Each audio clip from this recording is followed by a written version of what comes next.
returned in 2025. Who will be the world champion? The most competitive world championship we've ever had. And the start here, not looking great for FABRIZIO as TORD kicks off going first. TORD starting off with his signature Dreepy and also has the Ultra Ball to kickstart his turn number 1 here. He will be able to search his deck and grab any Pokemon. I think it wouldn't be too surprising if he looks towards getting an additional Dreepy down here. That's oftentimes the priority of these Dragapult builds, because not only are you working towards your Stage 2 main attacking option, but also the more access you have to Dracloak, the more cards you can draw throughout the game with Recon Directive, a phenomenal ability in this deck. Yeah, Recon Directive, once during a turn, look at the top 2 cards of your deck, choose one and put the other one on the bottom of your deck, allowing you to evolve up through Dracloak, not needing to use that rare candy like we often see in Stage 2 decks.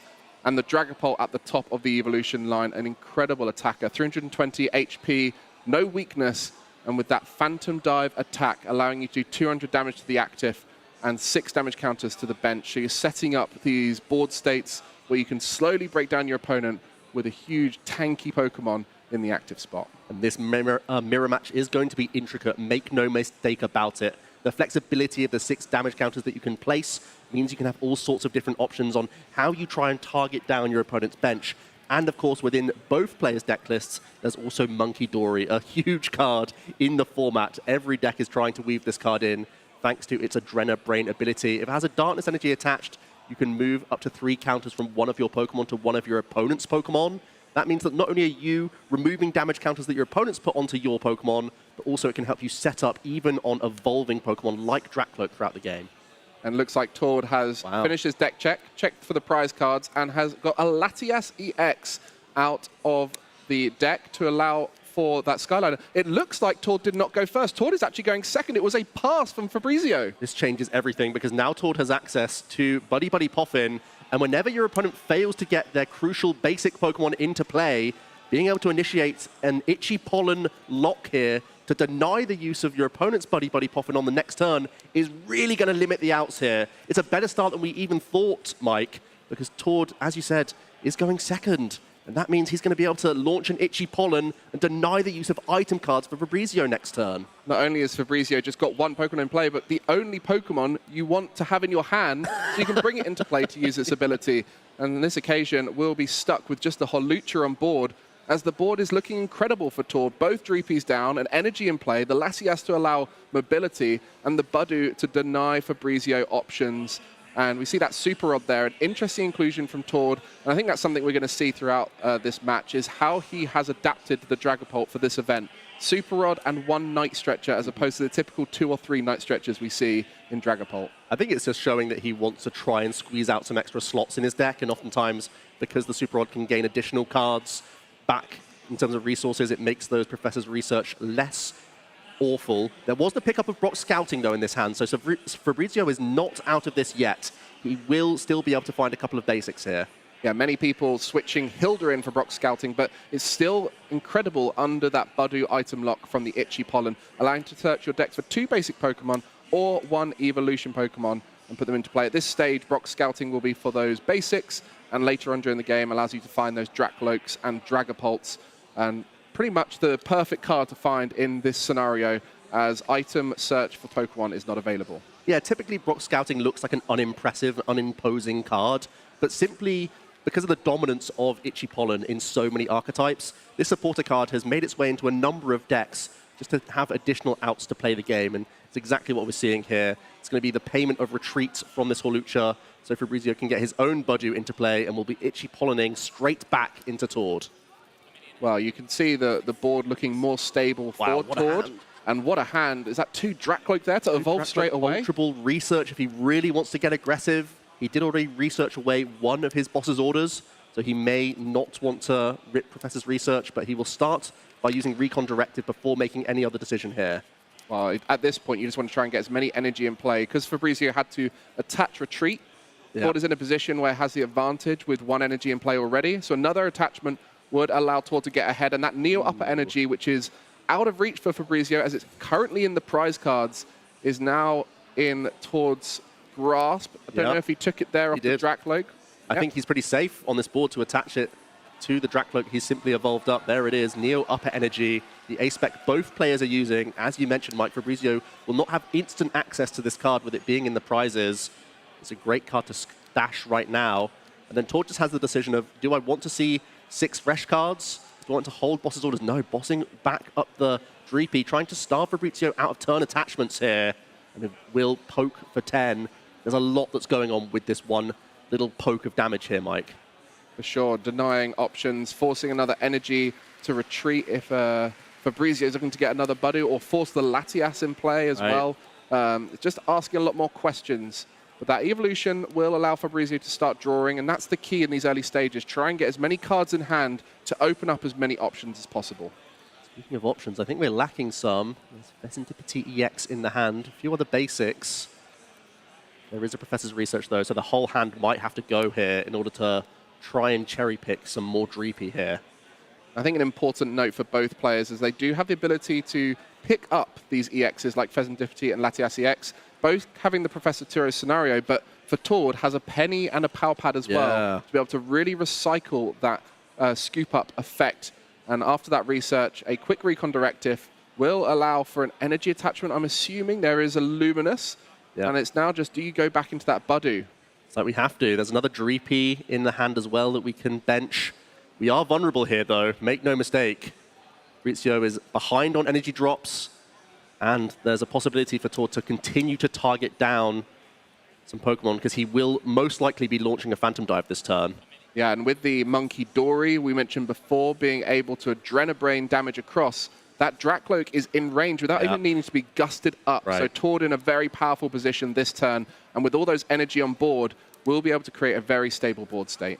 The Psychic, and the Dragapult EX pickup. Now we don't even have to use Hilda. We can evolve up into our EX, get even more energy into play, and then we have the option of either INO or Professor's Research here. Well, tough decision, though. No access to the Monkey Dory in hand. Without items, it's very difficult to do so. And if you were to try and research for it, you then might lose the energy that you'd need to be able to activate that Adrenabrain. So TORD just trying to navigate what is the highest odds option here based off of that hand. What's the best way to go to guarantee? Do you play safe, or do you go for the high-risk aggressive play and look to take out multiple Pokemon? Could even disrupt as well. Yeah, it looks like he's not going to be looking to reach with Monkey Dory. Instead, going to commit Psychic Energy to his backup Drakloak now as he evolves up into Dragapult EX. And with no boss's orders in the hand, and having just evolved out of one of your Recon Directive, INO for a hand refresh seems like a smart choice here from TORD. For sure, and we mentioned that this is a great position for TORD, but even better position knowing what we know, that that Neo Upper Energy has been prized. So there is no way for FABRIZIO to power up the Dragapult in the next turn, as there's no energy on board, and the only way to get 2 energy in play is through that Neo Upper. So it looks bad for FABRIZIO, but looks even worse when you're aware of the prize cards. Will TORD start to go aggressive here? There is some argument to staying behind in prize cards in this mirror match, so you can activate your counter catches and whatnot. But when your opponent has no energy to speak of, continuing to target down these Pokemon seems really reliable. And 6 damage counters will be placed onto this Dreepy. It means that even if FABRIZIO evolves into a Drakloak and finds a Monkey Dory, still TORD will be able to target that Pokemon later via the Phantom Dive damage counters. Our first knockout of the World Championship here, and it was Dragapult EX by TORD REKLEY. How poetic for that to be the case. A Phantom Dive to the active, setting up the board. Ever since Dragapult EX has come out, it's always been a card to watch, whether it was partnered with Regidrago V-Star back before rotation, or now on its own, or with Dusknoir. It has so many different ways to be played. This occasion, both these players selecting the pure Dragapult build, and you can see exactly why. The consistency of the Drakloak engine allowing you to set up, and with that early game disruption of the Budu, it really puts you in a great position. And on this occasion, it's just TORD who's come out on top of that early game disruption, thanks to his powerful start, and FABRIZIO starting a little slower. At least has access to items now. The Itchy Pollen Lock has been released. So we'll use the Ultra Ball now to find a backup Drakloak. As we said, still a vulnerable Pokemon here. The way TORD decided to place the damage counters means that this Drakloak might only get 1 Recon Directive in before it's knocked out. So FABRIZIO really has to work towards getting something going here. The lack of access to Phantom Dive this turn means he might still look to use Budu in some regard here. It's another low hit point Pokemon you'd be forcing onto the board, which is not ideal at all, but at least he's able to launch an Io here to try and hand disrupt Tord and see a fresh Sticks himself. Yeah, with no energy on board, promoting that Hawlucha, no intention to attack with a Dragapult this turn, as it would just be that Jet Headbutt. But the Pheasantipity EX, a great card in pretty much all of our top decks, allowing you to flip the script. If any of your Pokemon were knocked out during your opponent's last turn, you're able to draw 3 cards, and a great consistency card to get you back into the game after conceding a knockout. That's exactly what that is, and you'll see it in basically every deck in the format, to be honest, has reason to like this EX Pokemon, just to give you the extra reach to bounce back. And there are so many comeback mechanic style cards in the game. Pheasantipity is one of them. But of course, as you get closer towards the end game as well, having a Pheasantipity EX on the board can put your opponent in strange positions where you can have that extra reach towards that final few cards to combine to close out the game. So it's going to be showing up in all sorts of decks, and it's also going to be a reason why many players try an intricate prize map towards the later stages, as FABRIZIO has found a Psychic Energy and can evolve to protect his Dragapult EX now to work towards a Phantom Dive on later turns. But I don't see if there's many other actions going on here. A Buddy Buddy Poffin might be the final act of the turn. I mean, you rarely see in a mirror match where one person's able to use their main attacker twice before you even attack, that it's ever going to be going in your favor. But Dragapult has that ability to come back. The disruption, the ability to gust up vulnerable Pokemon really does allow you to create scenarios that are great for you. And one scenario that's great for comeback is Tord Reklev's Maractus that he has.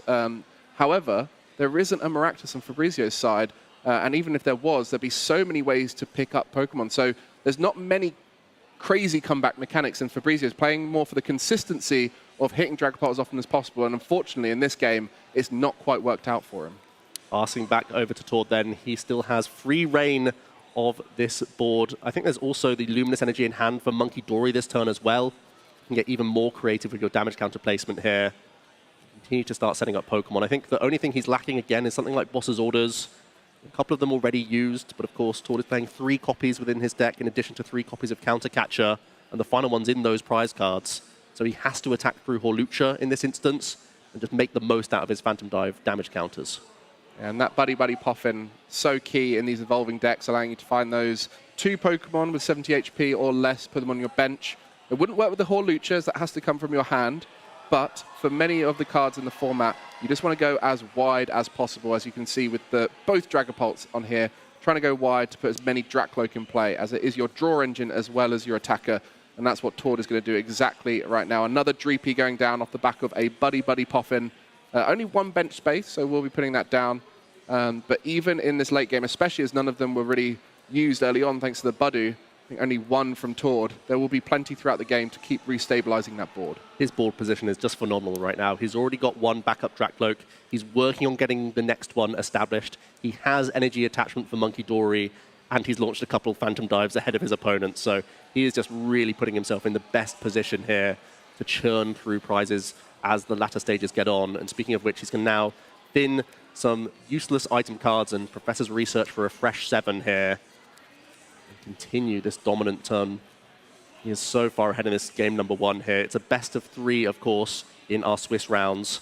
You can see the time ticking down in the bottom of your screen there as well to try and conclude the 3-game series. So it's not all over for FABRIZIO here by any stretch, but Tord is looking very ahead in this game 1. Yeah, 50-minute round. When the round is called, there will be 3 turns for the players to play it out, as well as the turn that is currently in play. And so plenty of time still available for 2 more games to conclude after this one. And I think there's definitely a point in this game where Tord is feeling confident with his current board position that he can just continually attack with that Dragapult. The disruption is great into many of the decks in the format, especially when you play Dragapult, as you can often set up boards where you don't take a knockout, so you don't give them the Pheasantipity EX. But with those Dracloaks, you do see an extra few cards, as well as denying cards you don't want, and it really allows you to stabilize throughout the game, especially once the energy is all in play, ready to go. It looks like Tord is just doing his diligent deck thinning here, playing Ultra Balls, pulling cards that he might not necessarily want even in his hand, just so that he's setting himself up for late game INO, because I feel like that's one of the only things that can slow him down after such a great start. Now, when you say deck thinning, how important is that for players at this event? There's no doubt that it's vital. Every single time you have that opportunity to improve your odds at finding the cards you want, especially when a deck like Dragapult EX has reach from Recon Directive. You get to access more cards from your deck. The fact that you can take out cards you never want to see as the game progresses, it's going to improve your odds of getting exactly what you'd like to hit. Because I think the one thing TORD wants to work towards is Pal Pad if you can. Yeah, and especially with both of these guys having cards that are for specific matchups that they don't want to use in this particular matchup, getting rid of those and putting them in the discard pile is the best place for them. As we see that Monkey Dory, the Adrenabrain, a card you're going to see a lot of throughout the World Championship. One of the most powerful cards in every deck, as it allows you to spread all that damage across the board. And in conjunction with Dragapult's Phantom Dive, you're putting a lot of damage across to the other side. And that Drakloak that we mentioned before has now been knocked out too, and there is some spare damage counters for TORD to sprinkle around. Yeah, it looks like 5 additional damage counters after taking already a 2-prize KO here. Finishing off the setup Drakloak over a couple turns. 1 counter going on to Pheasantipity EX. And again, you can have a situation of placing 3 and 3 on multiple 3P here. You don't have that much damage to play with, but 3 counters on one of them could be vital here, especially when FABRIZIO can't really afford to attach to a Monkey Dory next turn. Yeah, and it's going to just be putting all 4 onto one of those 3P, and TORD is getting closer to taking all those prize cards. Just 3 remaining for him, as FABRIZIO has yet to take one. And I'm sure he's looking to try and get that Neo Upper Energy out of the prizes, as a little bit behind on those energy attachments, struggling a little bit here with the stability of the board, but does start things off with a Flip the Script. Yeah, we need help from Flip the Script, because I didn't see access to Iono, and I feel like that has to start coming down at this stage in the game when you're quite far behind. Has found Ultra Ball, so can at least evolve up into a Drakloak here. I don't even think he has access to Fire Energy just yet, unless it was found off the Pheasantipity EX. You mentioned the Iono, really powerful here against TORD, as TORD has no draw engine on board, but does have both attackers ready to go. So he's just hoping that 2 Dragapults is enough at this stage, retreat into them for free with the Latias EX's Skyliner, and just continue the final 3 prize cards through 2 or 3 Phantom Dives. FABRIZIO going to say that the 4 damage on Dreepy means that's basically no longer an option. Let's attempt to get a Drakloak in the mix instead on a healthy Pokemon on the bench. Does have a Monkey Dory. Actually, there is Night Stretcher in the hand, so we could evolve up multiple Cloak here if need be, just for extra draw power. It's whether or not we need to prioritize an energy instead here. Did we find Iono from the Pheasantipity? I see a lot of Boss's Orders. I see Hilda. I'm not sure if I see the Iono. And TORD sat on a great hand as well, by the way. He's sat on Professor Toro's Scenario next turn in case there's a hit with a Phantom Dive. Could be getting... Oh, he did find Iono, so here we go. A big hand disruption. FABRIZIO will see 6. TORD losing a bunch of cards in his hand and losing a Drakloak to the bottom of the deck as well. That would be like his only semblance of any draw power.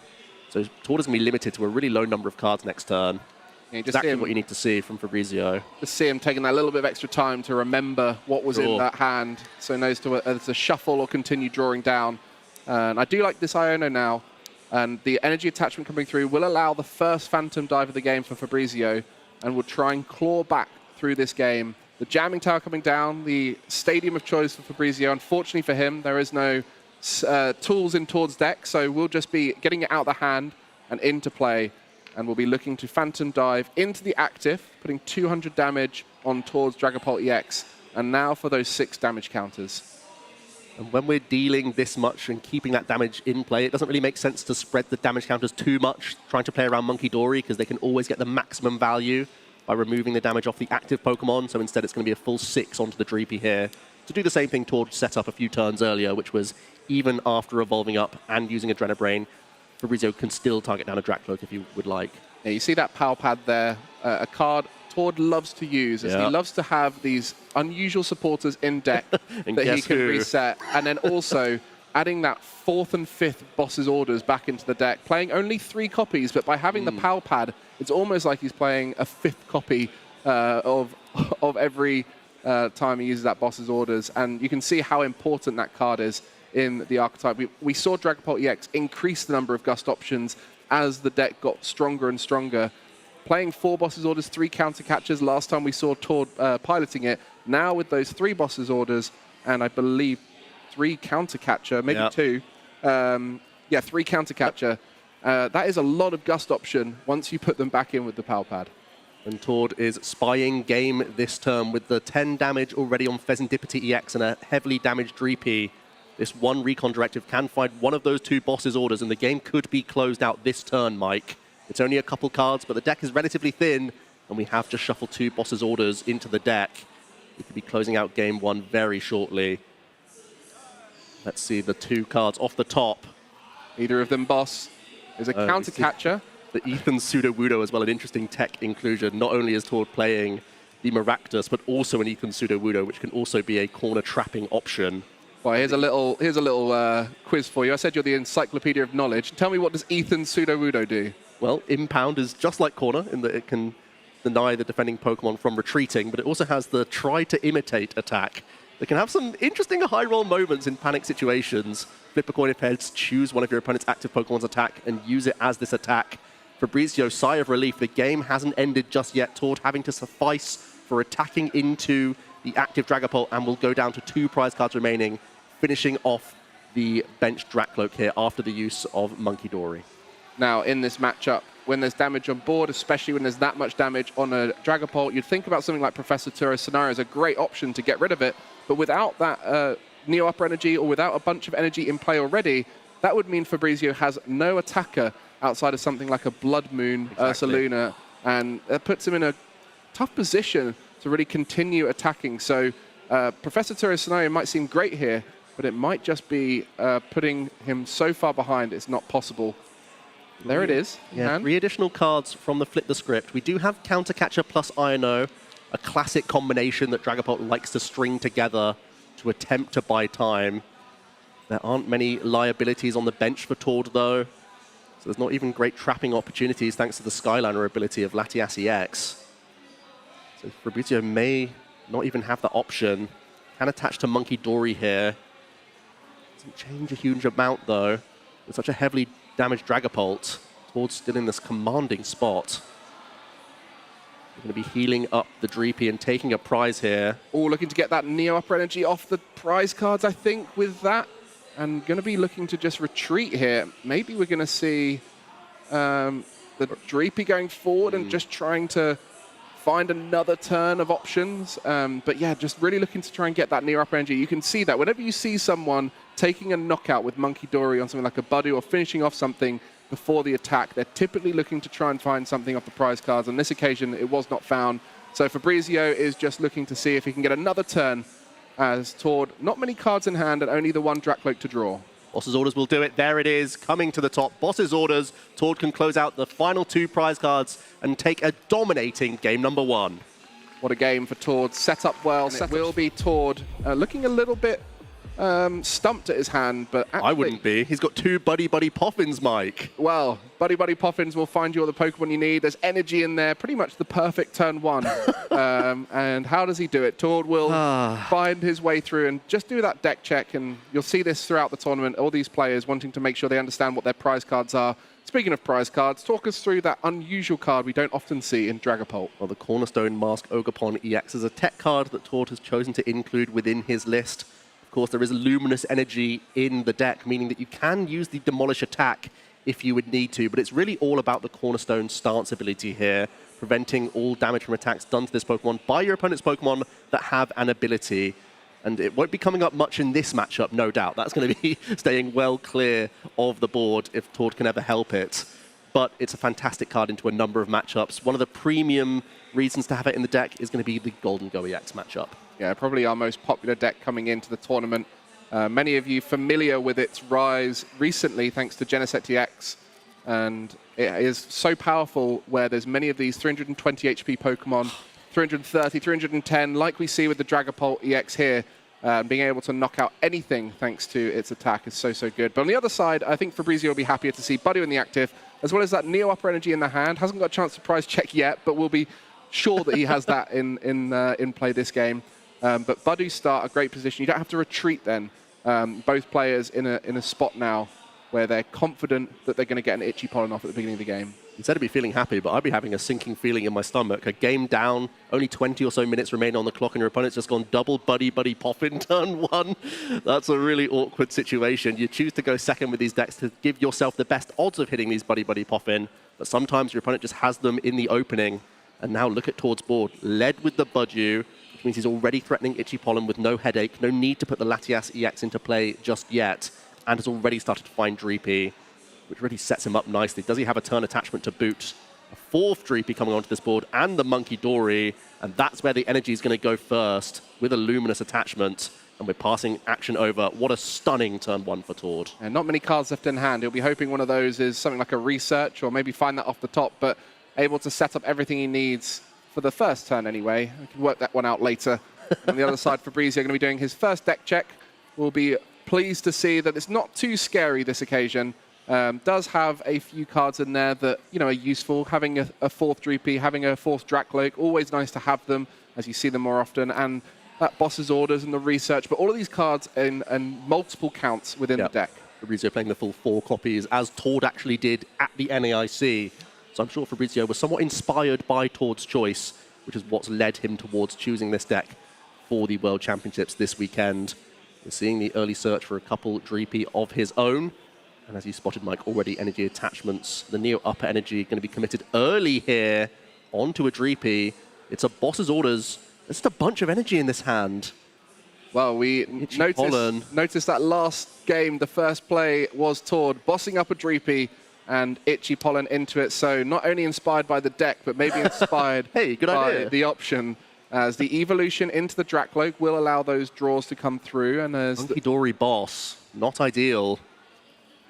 You really want to start getting those Dracloaks on board, as many as possible, really, at this early stage. There's a Psychic Energy. You could attach Retreat if you want to Itchy Pollen your opponent back here. That's exactly what we're going to be seeing from TORD. Try and protect your Dracloak as best as possible, and deny the outs from Fabrizio to find multiple Dracloak himself here. Just going to quickly ask how many in the hand. Both players kind of sat on not much. It's going to be a Boss's Orders back.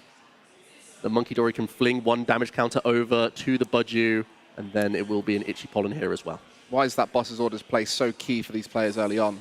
Well, when you're lacking draw power, there's always a way that you can make a situation happen like this, where you're forcing energy attachments off these Pokemon just to retreat. And TORD's already found his Monkey Dory energy attachment, and that's a big advantage in mirror matches. So whenever you're removing an attachment, you're putting your opponent behind that little bit, and Fabrizio just having to settle for an Itchy Pollen here. And without that ability to evolve through Rare Candy, another key component to early turns is evolving into Dracloak. And on this occasion, TORD may only have that 1 Dracloak, but it's going to get him more cards. It's going to allow him to get to Dragapult sooner. And this knockout here on the Budu, not only will it take a prize card, but it will remain item lock for Fabrizio. Not able to play any of those item cards, but the Pheasantipity now activated. Does it change his fortune here? Do we finally have access to a draw supporter? So far, just the Boss's Orders played. Well, at least he's found another Budju. It could be another retreat play. It's getting more and more awkward for Fabrizio. The only good news is that TORD hasn't had the best hand either. Both players are working on a little right now.